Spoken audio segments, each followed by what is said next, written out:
The BBC has apologised to US President Donald Trump for a Panorama episode which spliced together parts of a speech he gave on January the 6th in 2021. The broadcaster has promised not to air the program again, but rejected his demands for compensation.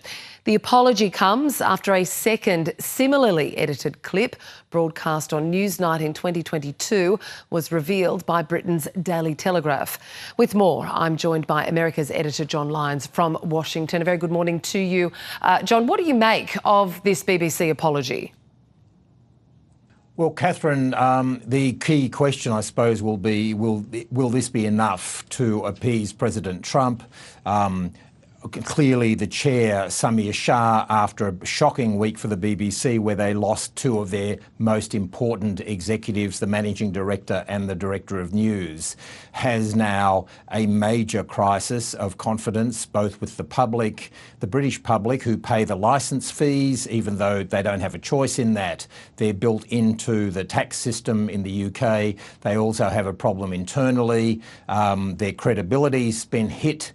And so the BBC has to now try to rectify that. But I suppose an apology goes part of the way. But it's interesting that the BBC has been quite strong in the claim that we do not believe that there is a basis for any defamation claim. And so, as I say, the question now will be, is President Trump prepared to accept this?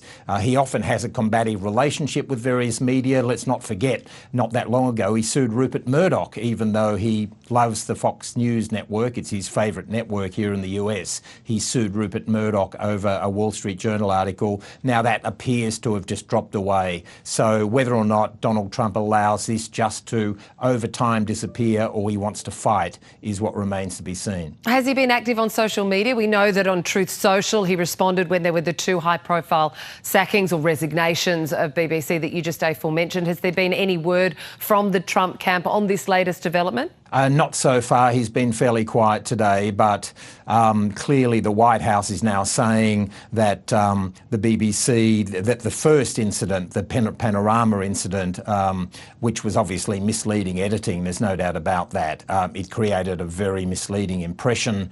And now that there's a second case of Newsnight reported by the Daily Telegraph in London, this is likely to, in fact, make things worse, to exacerbate him.